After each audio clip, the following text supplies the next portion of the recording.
There we go. Hi. Hello. Welcome to Misscliks Presents Mobile Frame Zero Firebrands. Sorry that there's no Seaborn today.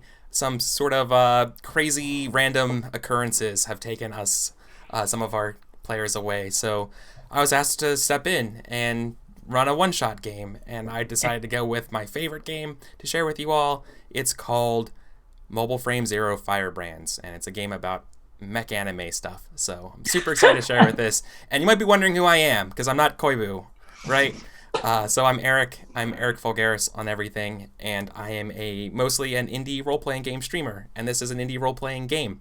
I kind of focus with sort of these one-shot kind of games, so this works very well. So that's just enough about me, and I'm kind of really excited to get playing. So let's just go around the table, introduce who we are again, and then we'll get started. So how about we just go above me here and get Trump out of the way so he can finish his food. Sorry.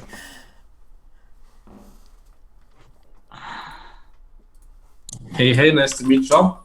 Yes. I'm Trump. You might know me better as the former Bruno or a current worshipper of Tempos Temuriel. But today, happy to join in this one shot. Been playing a lot of Civilization 6 and looking forward to getting better at that game.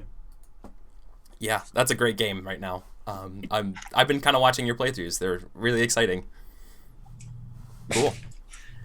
Glad you're enjoying. Yeah, awesome. All right, Bree.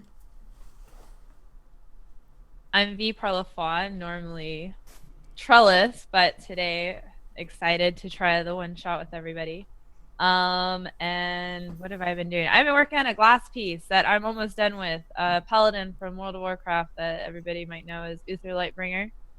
He is finally almost done after a year. So it's exciting to finish that. And other than that, we will be playing World of Final Fantasy on my channel because I got that game today and it looks very fun. Awesome. Cool. And then last but not least, of course. Oh, hi. I'm Distracted Elf everywhere on everything. This is my first time hanging out on Misscliks, so yeah, hi. And I'm looking forward to dramatic anime style romance violence Gundams. I'm ready. Yes, there will be definitely a lot of that. So we're in for a treat. So, I just want to do a quick little pretense before we get playing and I start describing the rules and everything like that. Now that we've introduced who we are, what we're doing here is we're going to be playing a one-shot game together. Because we're kind of strangers, some of us know each other, some of us don't. There may be some things that come up in the game that might be, hey, I'm not cool with that, because why we might want to push forward with ideas and we're all going to take turns kind of being in the GM seat for this game. There might be some times when things are uncomfortable, and I just want to make a quick little thing about, hey, if we ever feel like we're uncomfortable, this game has pretty good safety valves already, but if we need something else, and this is a kind of a rule that will trump all other rules, we can just be like, hey, can we take a timeout real quick, or hey, can we fade to black about this sort of subject or whatever, right? Maybe talking clowns aren't your thing, right? It's getting close to Halloween, and maybe someone wants to throw talking clowns in the game, and you really are afraid and you don't want that, and you're uncomfortable with that. Are we cool with just being like adults playing a game together for this evening and being like, hey, can we just not use clowns in the game? And are we cool with having that kind of maturity, responsibility kind of stuff? Is that cool? A-okay. Awesome. Cool. Great. With that out of the way, let's get into this game that we're playing today. So like I said earlier, this game is called Mobile Frame Zero Firebrands, colloquially known as Firebrands. The premise of this game is that we will all be playing ace mech pilots that belong to one of three different factions. So we're sometime in the distant future, Earth has spread out amongst the stars. Taking with us are these sort of mech machines called mobile frames, often just called mechs, that sort of, part military, some of them used for labor, etc. And while we're out there exploring the stars, we came across this system called the Bantrol system, and it was nothing. It had nothing cool on it. Nothing was going on. The people in charge called the landowners, basically let the people who are living on Bantrol kind of just do their own thing. They're called the Bantresh. So for the long time, they just kind of had their own sort of autonomy. They're mostly like noble house kind of things. Like, so think of this like maybe like strong prominent families with, large emblems and, that kind of stuff. And they were kind of doing their own thing. Well, all of a sudden, some scientist discovered that there was this very, very, very valuable material on this Bantrol system. It's called Bantrophil. And essentially, there's a lot of people stand to make a lot of money from this thing. So all of a sudden, this backwater system became this hotbed of activity. So the three major factions that we have working towards sort of what's going on in this game are the landowners. This is sort of like the business solar union group who are technically owners of the Bantrol system by actual like money and deeds and stuff. You have the Bantresh, like who I mentioned, or the noble families who kind of were, hey, we've been here this whole time governing ourselves. We kind of deserve a cut of this. This should not be taken off world. And then the third one that I haven't talked about yet are the revolutionaries. These are the people who have scathed and they've been sort of like, pushed down by the current system of the Bantresh nobles, and they think that with this new sudden rich Bantrophil style, this wealth belongs to everybody. Here's a chance for everybody to get into it. So you're sort of like a popular rebellion side. So those are the sort of three factions at play. The landowners are kind of siphoning the wealth away. They're kind of allied with the Bantresh at the start because of this sort of relationship of how the power structure is, and then the revolutionaries trying to stir shit up. So it's kind of like this power triangle, right? That's sort of how everything will begin. And the big premise and pretense of the game is that we're not technically at war with each other. Because if there was ever an open declaration of war, Earth would step in and be like, okay, I'm just going to take all the money. You guys are, children, you can't behave, and just going to start this war. Then the Terran group comes in, the Terran Transit Authority will just step in and take it over, and we don't want that. None of us want that. We all lose, right? So that's sort of like the pretense of the game. That's the quick little spiel. I think the best way of starting out and learning about this stuff will be to kind of just go ahead and start making our characters tonight. So what we're going to be doing in order to make our characters is that keep this one goal in mind when we're making our characters, is that we're going to try, the point of this game is that we're going to be making messy entanglements with one another. We're going to be falling in love with our enemies, allying with our rivals, and fighting with our friends. This is sort of like the embodiment of the mech anime kind of thing. And so keep that in mind when we're making characters. So what we're going to be doing now is we're going to be first off choosing one of these three factions to belong to. It doesn't matter which one you choose. If we all end up being on the same faction, that's totally fine. We can play whatever we think is most interesting. We're going to be taking whatever faction we find most interesting. We're going to be determining what our attractive qualities are, given from the list based on what faction we choose, and then just kind of following the extra stuff, coming up with a name, and then kind of describing our mech. That's all the characters in this game. There's no stats, no plus ones, minus ones. There's none of that. It's just fictional cues. Okay? So I just spoke for 12 minutes straight. Sorry. Are there any questions or anything right now? Or is there anything that's was there one group that's calling out to any of you guys right now? I'm a revolutionary. Oh, all right. Nice. I was looking at landowners personally. Mm-hmm. I don't know. Bantresh is also cool. Yeah. What a shame for. Well, you're almost on the right side. I'll be a landowner. I think that everyone would request that of me. Awesome. Okay. Then I'll be a Bantresh. I will be one of the nobles. Okay. Cool. All right. Oh, yeah. Awesome. All right. Can you repeat the names of them real quick? It's Landover, Revolutionary, Bantresh, and what else? No, that's it. Those are the three. That's the three power dynamics. Got it. So, once we have chosen our faction, we're going to select our three attractive qualities. So, do you want me to do the honorable first one? Because while this game is GM-less, maybe if I do it first, then you guys kind of just follow the model, if that would help. Or if someone's already ready to go and has an idea in mind, I wouldn't mind seating it and letting them go first. I mean, I'm okay with going, but I'm also okay with you going, so. Yeah, Elf, I would love it if you would go, though. Okay, all right. So I'm going to play a landowner, because I think that's the right move. Cool. And I gave you a character sheet, so if you just want to write down the notes in that while we're doing it. I will. I don't want to I don't want to type over the description though while I'm talking. Yeah. Totally. I'll just speak it out and then type it out later. Sure. But I think my 3 attractive qualities are gonna be that I'm conflicted. I think like I see the plight of the revolutionaries as well. You know, there's sort of like some sympathy there, maybe some family members or something. I'm confident and I'm striking. You know, I think those are my 3 attractive traits. Do I just keep going? You want me to just keep going here, or okay? Could you clarify striking? Is that from a looks perspective? Striking as in like, yeah, when I walk in the room, like everybody knows I walk in the room. What is striking about you though? Is it like your hair? Is it your outfit? It's Is it just your swagger? It's the swagger. It's the like posture and the attitude. You have that Macklemore walk, right? Yeah, I got the strut, okay. You know, like I'm ready to go. Okay. All right. Name. I'll just use Violet. That's my actual name. Let's just do that.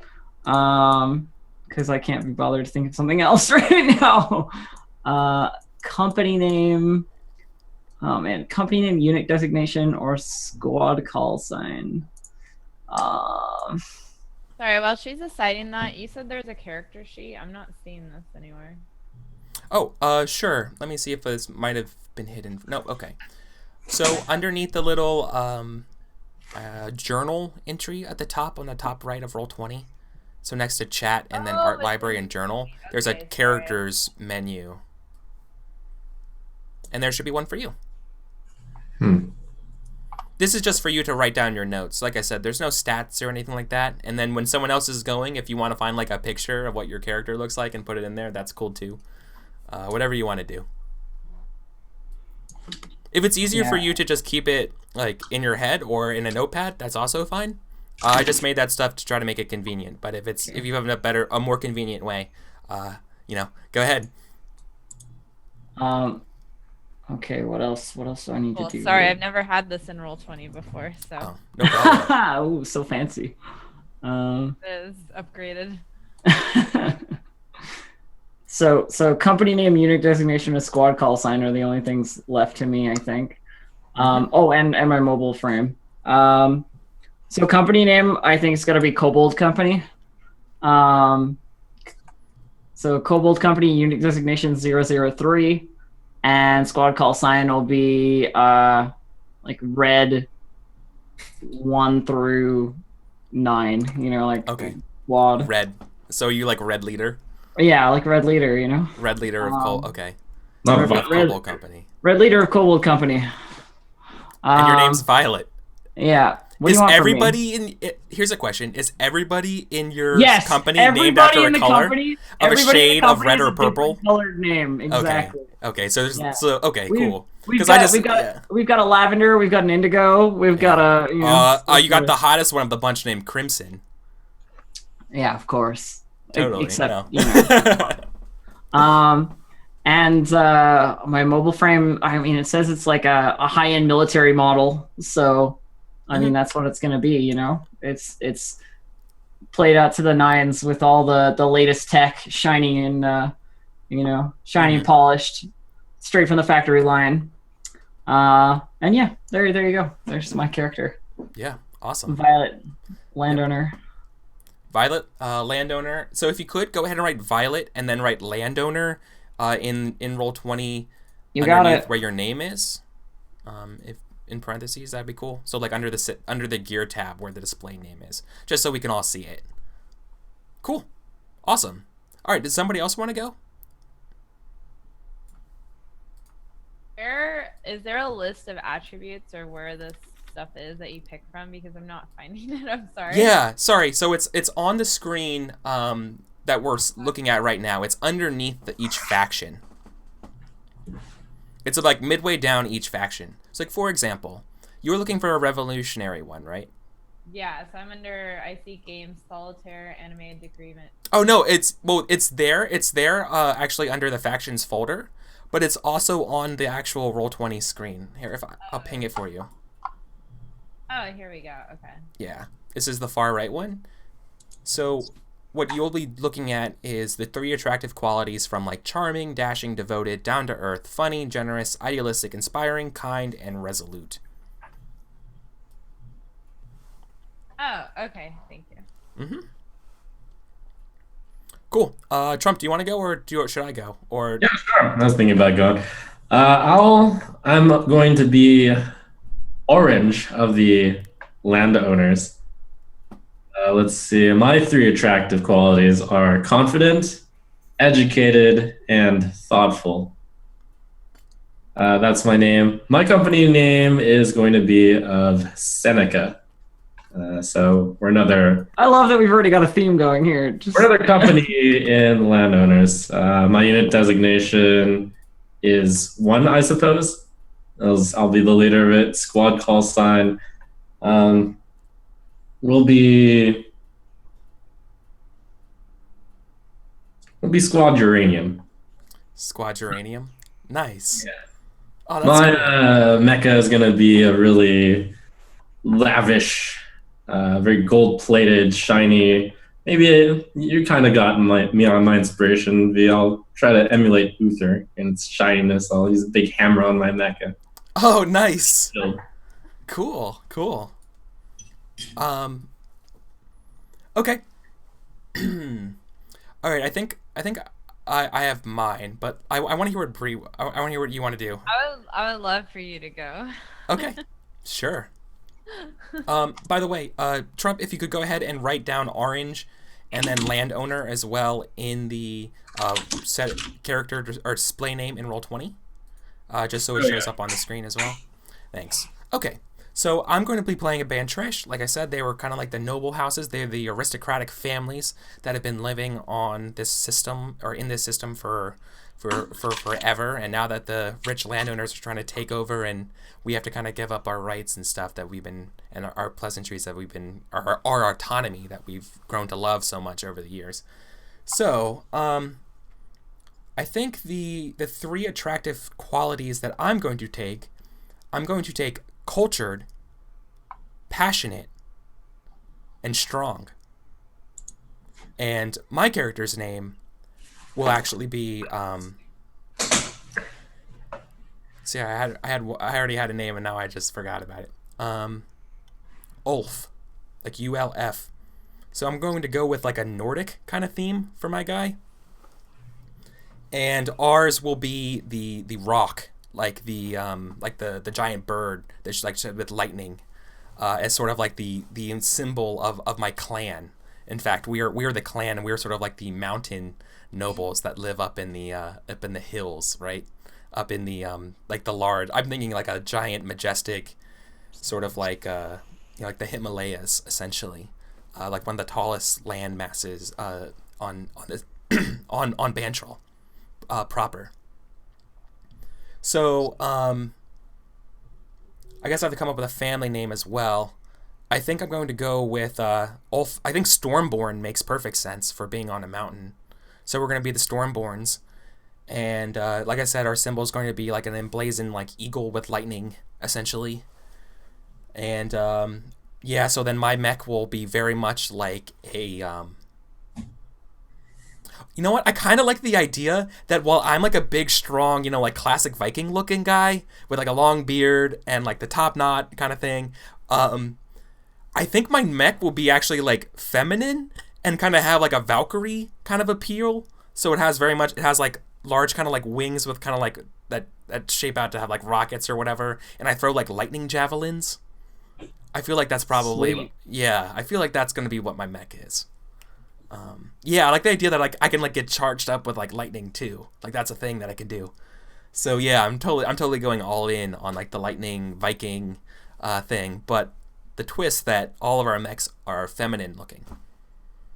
So That's Ulf. Ulf Stormborn of the Bantresh.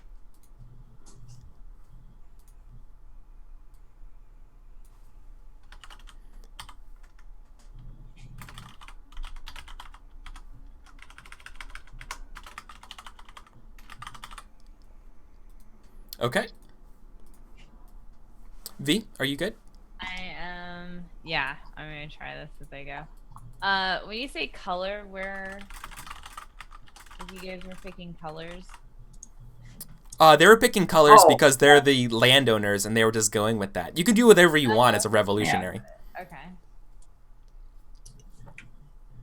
All right. So I'm a revolutionary. My 3 attractive qualities are that I'm charming, inspiring, and I'm dashing.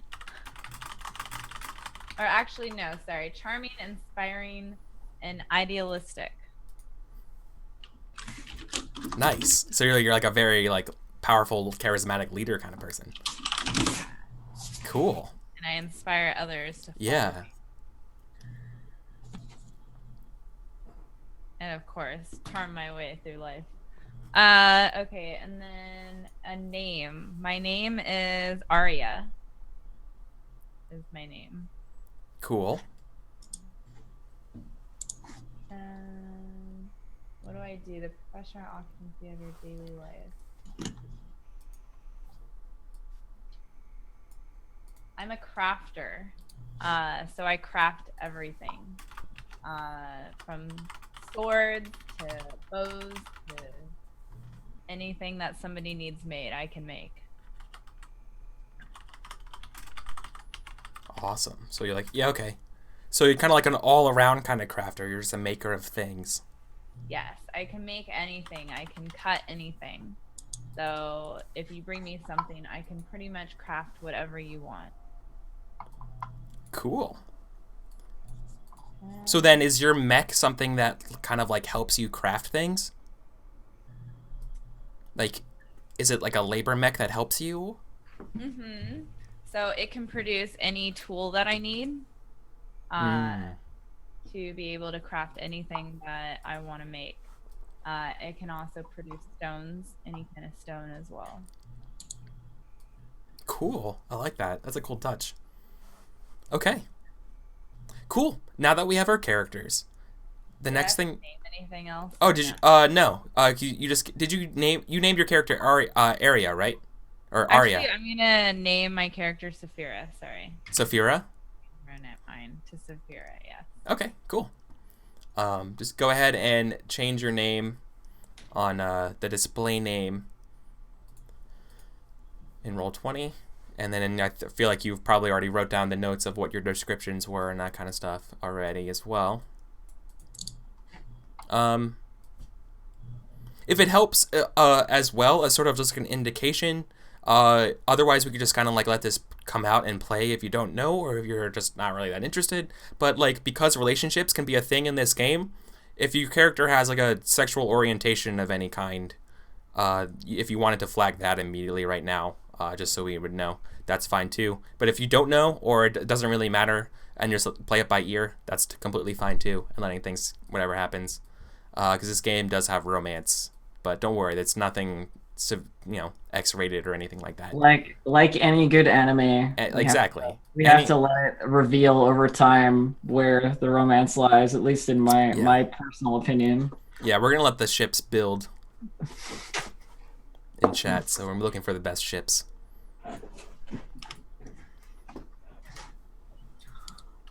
So how do you want to kick off, Eric? Cool. So to kick off, we all get to play the same type of game, and this is the good time to actually kind of describe how this game is going to be played. While I've been kind of like instructing us in how to do this stuff, that's because my role in this game is facilitator. I'm not the game master. This game does not have a game master. In a way, we're all going to be game master of this game. So instead of, it's more like we all are all game masters now. What's going to happen is that we're all going to be picking when it's our turn. The way you pick its turn is you're just going to kind of go around clockwise, and when it's your turn, you're going to be selecting one of these 9 games, and there's a quick little description of what each kind of game is. They're all titled very obviously what they are, which is nice. But to start the game, we're all going to be taking a turn playing the solitaire game. And the solitaire game will just give you a question to choose, and then one of 3 answers to follow along with it. And then what we're going to be doing is saying a quick 1 or 2 or 3 sentence kind of scene, like what the anime shows of us doing that sort of like solitaire scene to get started. It's going to be the first time we're going to see these characters on screen, and we go from there. So so I know chat probably wants to know what the games are for this. So I'll give you a quick little rundown. There's the solitaire game, like I said, where we're just going to be asking a bunch of questions. There's an animated disagreement, is when you really want to get to like a nitty-gritty argument about, like ideals or love or whatever. There's a chase type game. There's a conversation over dinner or over food. There's a dance. There's a free-for-all. There's meeting sword to sword, so like a one-on-one duel. There's stealing time together, which is kind of like your intimate one-on-one romantic times. And then there's the tactical skirmish, which is sort of like the military battles. So those are like the total bouquet of games that we're going to be choosing when it's our turn. But other than that, as facilitator of the game, I'm always here to answer any type of questions we might have. But most of it is just going to be coloring the game based on this stuff. Yeah, I mean, right? Something that I think we probably want to just mention is that like whoever is sort of in charge of the scene, like anything you say about anything that's not your character, like you're sort of making canon as you go, right? So if you're talking about a setting or whatever, like whatever you say is going to go unless somebody says something else. So you got to sort of build the whole thing, like the framework of it. Yeah, like here's some best practices, I guess, for these types of games as well. Yeah, being receptive to what other people are saying and kind of building on what people are saying is a big thing. Another thing to think about is you don't have to be super like crazy cool and bold and come up with the most ridiculous things. Most of the time, just stating the obvious, the first thing that comes into your head, is going to be really good and kind of mind-blowing, because it turns out, and numerous studies have shown this, what you think is obvious in your head is not obvious to other people. So don't be afraid to state the obvious sometimes when you're at a loss and you're not sure what it is. And then the last thing I would mention is to steal liberally. Steal from the last book you read, the last video game you played, just steal snippets of things, and just, file off the serial numbers. It's totally fine. We probably won't even know that you stole it, right? So it's totally stealing's cool. Okay if you don't know about it. Yeah, right. So there's some quick like hot tips for playing the game. But like I said, to start the game, we're all going to take a turn doing the solitaire game. So we're going to play this game. We're each going to kind of like take one turn and sort of describe the scene of what this question looks like. If you want, I can go first just to give you guys an idea. But if someone is already excited and has an idea of what question they want to answer, because, we're going to only be answering the questions, or we're going to be selecting one question from the list based on our faction. And then once we picked the question from our faction, then we're going to choose one of the 3 answers for it. And then we're going to kind of like paint a scene together of what that kind of looks like. Okay? Yeah, sure. So, I gave you guys a quick moment to look over the different questions that we want to answer. And then if one of them jumps out at you, we can go ahead and hop to it. We look under our own thing, right? So like I would look under revolutionary and see those. Exactly. Okay.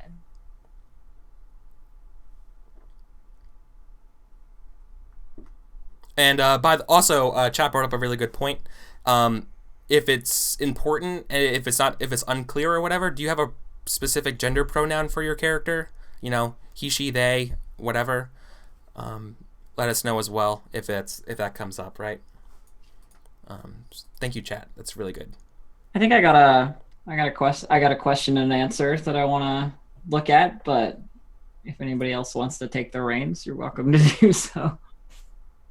Go for it. I actually want to go after you. Oh, okay. All right. As we're from the same... we're from the same team, yeah. Yeah. Okay, so the one I'm going to do is you've been tracking revolutionaries and taking them into custody, and one begged you to let her free, which you did. So Kobold Company has been in the area for a fairly short time, considering how long the conflicts have been going on.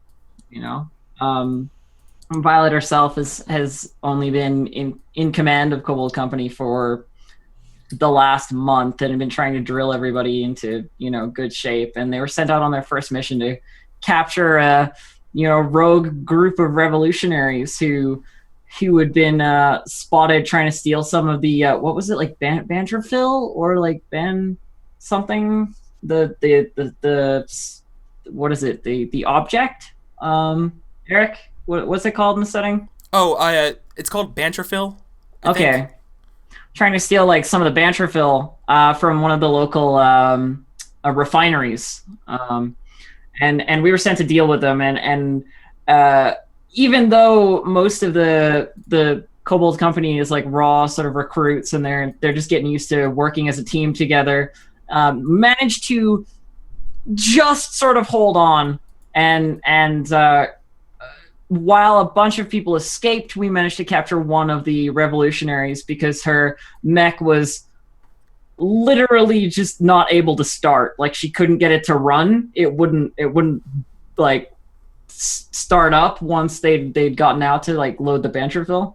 Mm-hmm. And so she was easily captured and brought into custody, and bringing her back to we're on our way back to the landowner's base nearby, where Kobold Company is stationed.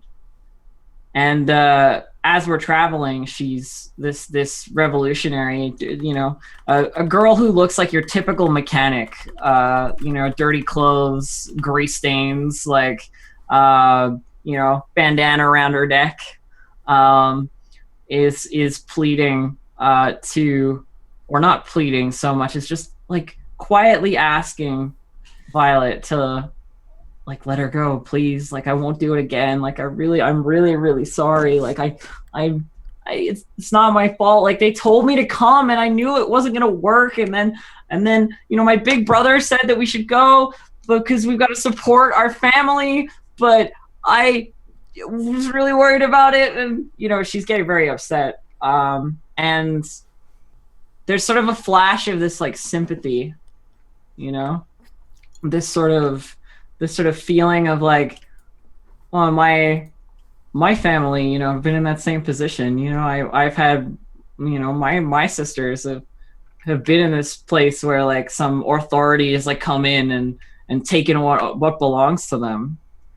And quietly, sort of, while like none of the rest of Kobold Company are like around, and she's supposed to be interrogating the prisoner, Violet sort of leans in close and goes, I'm going to give you 5 minutes. I'm going to undo those handcuffs. And you are going to get out of here as quickly as possible. If you get caught again, this mercy will not be extended. Knowing full well she's going to get like a tongue lashing for letting a prisoner go at the very least. She undoes the cuffs and sort of like turns the prisoner loose while no one's looking, and then as soon as the time has elapsed, she calls out, "Oh, the prisoners escaped! Like, who let them out? Like, who was supposed to be watching? Like, Green, what the hell? Like that kind of stuff." And the scene sort of like fades out with her looking sheepishly, sort of like towards the not sheepishly. What would it be like almost guiltily towards like the camera, if there were like a camera, after she's like faked out like the fact that she's mad at like her company. Aw, awesome. There you go. Great. No, that was awesome. That was way more than I was expecting. That's really good. Great job. Thank you. Cool. All right, who wants to follow up? Trump, did you mention you wanted to go next? Otherwise, I'll be happy to go. I have something in mind. Okay, cool. So once again, I'm Ulf Sturmborn, and I'm part of the band Tresh. The question that I want to answer is: you've been seeking support from the revolutionaries, and the answer that I wanted to go with is: They agreed eagerly to fight with you in return for arms and supplies. And kind of building off of what Elf said, I believe that it was revolutionaries who ended up capturing the mech that Kobold Squad had to abandon, right? Did you leave it there? The disabled one? Yeah. Yeah, 100%. Okay. 100%. We're not gonna lug her piece of junk back to base. Like it's. Yeah. Okay. Perfect. So the revolutionaries have this mech, and is this going to be a scene in sort of like this hidden revolutionary base? Maybe it's like in a warehouse, or like it's in that sort of like industrial district, wherever you guys were aiming for, the refinery, the processing plant, I think is what you said, right? Yeah, like a Banterfield processing plant. Yeah, right. So like there's like a revolutionary faction there that has this mech, but they can't get it working either because they don't have the right tools, right? And so the Stormborns are there. Me and like my 4 brothers, and I have 2 brothers and 2 sisters, and we're the 4 of us are there, or 5 of us are there, and we all are like meeting with a group. Like we're sort of like the diplomatic envoy with the revolutionaries there, and we're like, we all hate the landowners, and they're like, yeah, but look at the landowners. Look how stupid they are. They left this mech here, but if we only get it working, we could get it powered up, and we can use this to fight them. And I believe the Stormborn are going to kind of like look and kind of do a huddle together, and they're gonna agree to help the revolutionaries get this mech up and running with their own technology in exchange for this faction's this revolutionary cell to help in a future battle against a landowner. So like we end with like a strong like firm handshake and stuff like that. Like, okay, agreed. We'll get you this working with our material, but we have to keep this utmost secrecy. If anybody finds out about this, or if noble houses find out about this, other noble houses find out about this, we'll be at risk and stuff. So we have to be. Said for part of the cell. Yeah, I'm not sure if this is like the revolutionary faction as a whole has this mech, or if the revolutionary faction is kind of like segmented or something. Whatever. Maybe this group said that they act on behalf of the whole group, and maybe it's true, maybe it's not. I'll leave that open to other, open-ended if someone else wants to build on it later. But I mean, what do you mean, like the cell? So like, where they're at? Yeah, exactly. Like the revolutionary presence. That area. Yeah, okay. at this refinery. Got it. Okay, so you want like an area in there you can be in. Yeah. Okay. So that's the group. That's like where this arm of the revolution is at, and they're the ones with this mech, and they need it working, and we're going to supply them the tools and stuff to get this mech working in exchange for their allegiance in an upcoming battle. So that's my solitaire scene.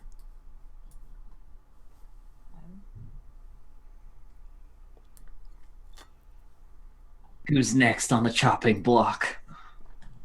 Sure, I'll go. All right. So, funny how you guys should mention that. So I'm a landowner, of course, and I've also been tracking down revolutionaries and taking them into custody, and one begged to let her free. Well, it turns out that my troops, which are, I'm sure, much more learned, much more rigid, much more following the rules than this band of Kobold company. Yes, we're well known to be miscreants. Exactly. Geranium Squadron, right? Yeah, and on the other hand, or Seneca Squad is known to be more disciplined. So when they managed to fight off one of the rebel attacks on a refinery, it turns out that this same mechanic was there in that mech that was repaired. And I go and my squad interrogates her, and we get the information that, Cobalt Squad left a mech on the field. Of course, we captured the mech again and stored it in our holding cell. No. We won't use it. It's kind of outdated, but we don't want the rebels to get a hand of that valuable technology, or it just causes trouble for them, for us. So I found that the inside scoop about Kobold Company and how one one miscreant commander let her go in a bit of like folly. And I'm not the one personally interrogating them, I'm getting them from my underling. And I decided to approach this myself. So I talked to this kind of cute looking but clumsy mechanic. She once again couldn't get her mech to work. It backfired again, despite recent repairs, so she claims. And maybe she just can't get them to work. Who knows? I say, well, I can be a reasonable person too. With your mech here, you've done us a favor in bringing back the mech. So you're no threat anymore. I'm just going to let you go. Here, have a change of clothes, have some water, some food for the trip. What she doesn't know is that it's got a tracker on it. Oh. Oh, the tracking device maneuver. Awesome. Great. You've been quietly building support among the people of the region, and luckily we built so much support that we've infiltrated the landowners. And so when you guys stole that mech back, one of your own actually let us know the location of that mech, and we were able to recover it once again and wake up the night. And Man, this luckily, mech must be really good. Luckily, since my mech can produce any kind of tool known possible, we were able to capture it, and we were able to fix it. Of course, we did work. We did work with some of the Bantresh that wanted a little bit of area in our camp, and so we let them have a little bit of area, and they helped us along with any tools that I was able to produce, and we were able to fix the mech. Nice. Oh man, yeah, it was all about this mech apparently. Cool. Great. And as far as the revolutionary that you guys put a tracker on, our revolutionaries are no dummies, and she definitely discarded of anything that you gave her before she made it back. About halfway through, she left it somewhere, and I think she put some of the clothes into some nearby animals. So when you track her again, you will definitely find somewhere else other than where the revolutionaries are. That old chestnut. Cool. Awesome. So now the next part of the game is kind of like opened up. So we completed the setup phase of the game. We've done our character creation, and then we've done our solitaire scenes now. Now we will just step up, and once we have gone, we'll kind of wait until everyone else goes, but the order doesn't really matter as long as everybody gets to go before you go again. We're going to then select one of these next type of like mini games. You know, we can pick solitaire again if we want, but we can pick one of those other games now and kind of set the scene and what's going on. If you're not in the scene that's going to happen, for example, some scenes actually require an audience to ask questions. For example, the animated disagreement one does, where the other people will kind of be putting questions forward to you guys and then kind of like saying who wins the argument. But other times it might just be a scene between two people. You can either listen to that scene a lot and kind of like engage, ask a couple questions that help flavor the scene or ask details and stuff like that.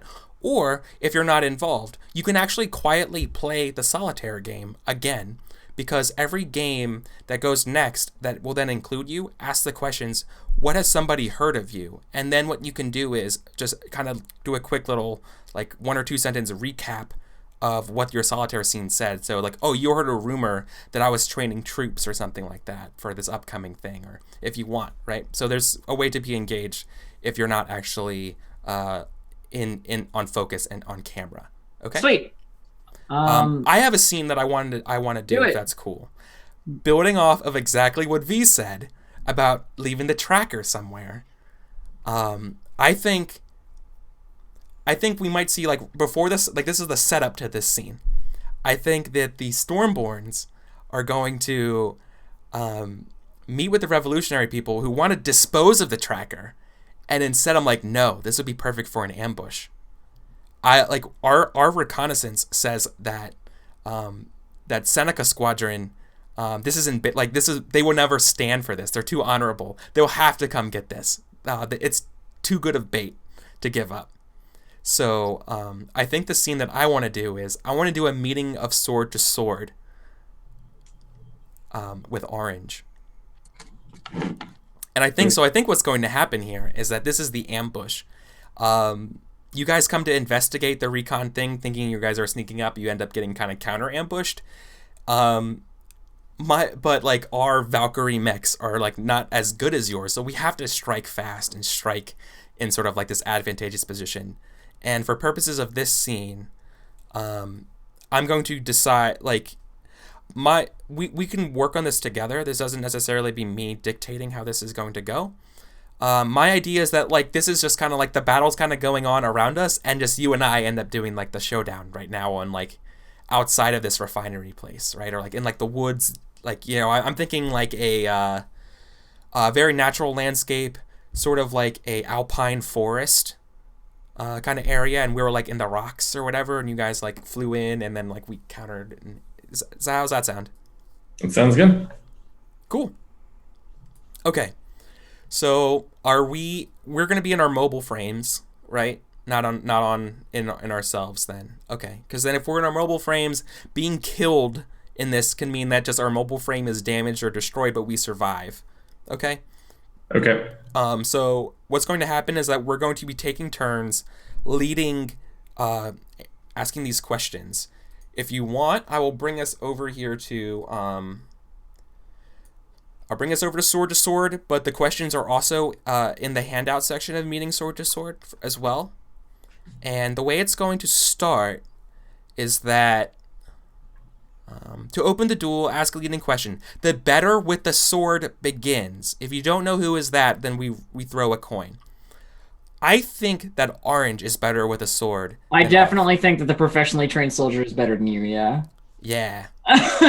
What kind of what's your kind of role in I've been more of a commander instead of a soldier, so perhaps you're better. I think I My fight. mech is kind of specialized for defense while I lead the troops, so it's possible that I wouldn't be able to That's fair. attack that much. That's fair. I think my mech kind of fights more of like with deception and feinting and stuff than like full on attacks.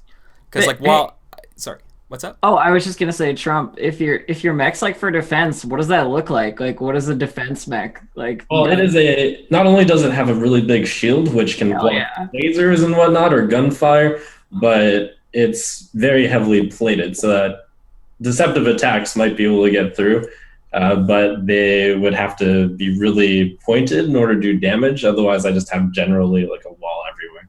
Just like thick armor. Yeah, you described your mech as golden and stuff, right? It's very like out there. It's ostentatious, right? Yes, like you are the symbol. Built that way in order to attract attention. Yeah, you're the bulwark, right? Like you're this stalwart defender, and yeah, and so I think I tell my brothers and sisters, I'm like, brothers, this is the one for me. I will duel that one, and we go. And as they kind of like flank off and start engaging with your troops, and then you and I kind of do this showdown.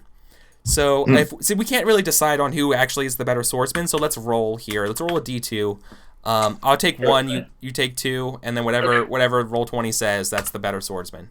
Okay, you're the better swordsman. So you get to start this free for all, or excuse me, this meeting sword to sword. So you get to ask me the first question. There's a list of like 10 or so questions, right? Go ahead and just pick the one that you want, and then I have to respond to it, and then it's my turn to respond or ask a question, and then you respond. What kind of weaponry are you using on your mech? Sure. So I'm using a spear, but the spear has like crackling like electricity around the top of it. It has like, I think it has like a Tesla coil kind of thing near the top. All right. Well, as you just charge right into me and put the spear, like that's kind of your opening. I block with the shield, giving me an opportunity. However, instead of taking it, I kind of remark to you, let's see. I remark, the rebels have launched an ambush. What do you say to that? Like I'm shouting it out loud, but you can hear it too through your systems. Yeah, of course. I would probably I would chime in with something like not actually I would probably lie and say that I am a rebel, right? So I would probably say something like yeah, and we will strike stronger and stronger from here on out. Like basically warning you guys, boasting that we are stronger than ever, even though I'm not even a rebel. I'm lying because like this is a thing, and we don't want to bring extra heat on our house. But my mech is also ostentatious, and it's almost obvious that I'm not a rebel, right? Just keep that in mind. So, all right, it's my turn. We circle. Swords tips touching. So I think what this looks like is that I make a couple like strong, fast thrusts with my lightning spear, and we see like the lightning and like spear thrusts hit your shields. Is it a physical shield or is it like a force field? It's physical shield. Okay, cool. Yeah, we hear the clang and we see the lightning strike off. It sounds like a thunderstorm. Like we like actually see the camera zoom out and we see the woods and stuff kind of like shake with the thunder. We see like the lightning in the distance kind of like light up the sky and like the clanging of metal and the booming of thunder, right? And then we come back in, and so what do you say to me? As like I can't break through your defenses here. But I'm trying. I keep walking. I haven't attacked with my hammer yet. I'm impressed by this mech, and I remarked to you, how did the rebels get a hold of such technology, such a masterful mech? The last one we captured was not even worth capturing. Ha! If you land, and I will respond, if your landowners were any good at your jobs, you would know. But you are lazy and know not the ways of the Bantrel sector. As you've grown fat from the spoils of war, victory's defeated you. As we keep fighting.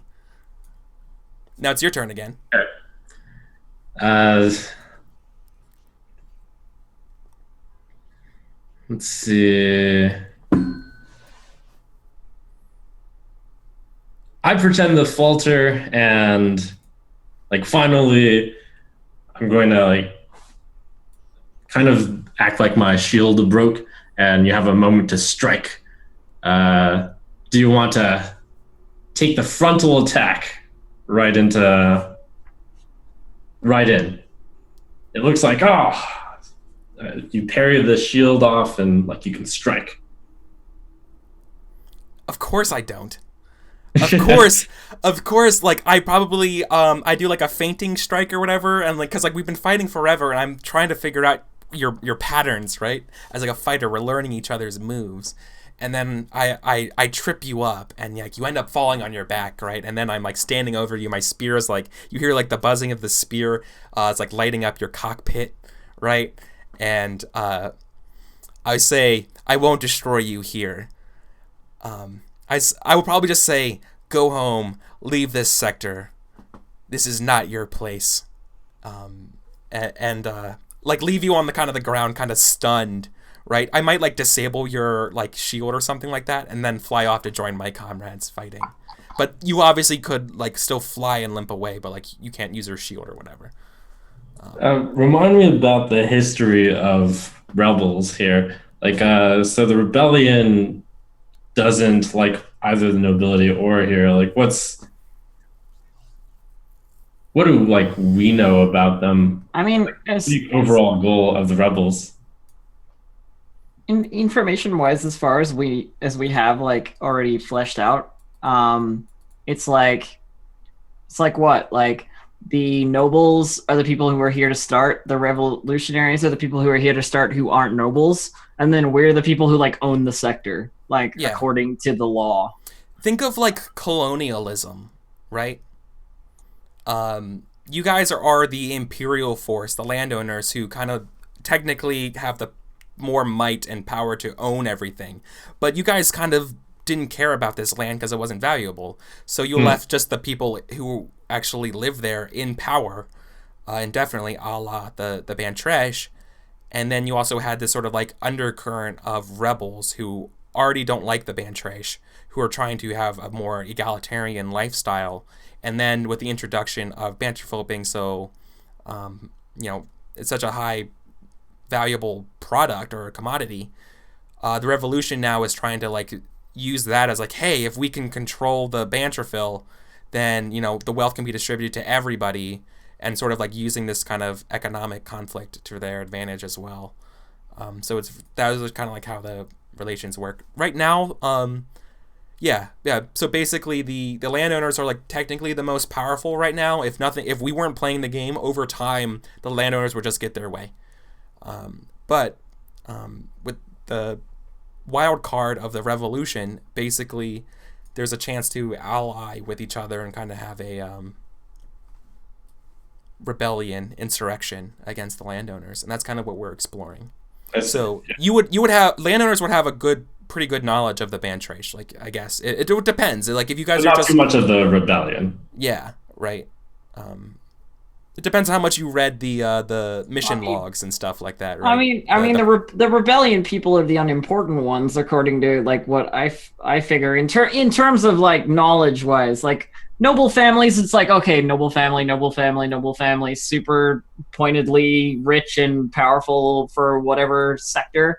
And then the rebellion are like, oh, that guy has like a loader mech with like a gun on it.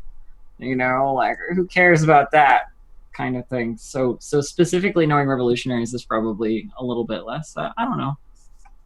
Okay, cool.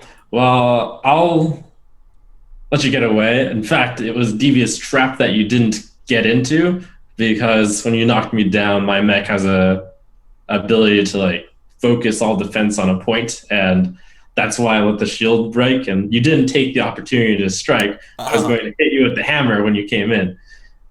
So as you flew away, I kind of chuckled and said, oh, clever.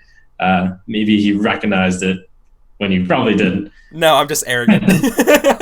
Anyways, I kind of see the battle going this way. I never want to fight in a place where we get ambushed, so I call out, fall back. The rebels got us this time, but we'll get them next time. Okay. So then, to end the scene, is just you answer one of the closing questions. So I think it was your turn. Let's see. Blah, blah, blah. I think we kind of self-did that from... Yeah. Okay. That's fine. Then let's just wrap it up there. Yeah. Cool. All right. Now we go...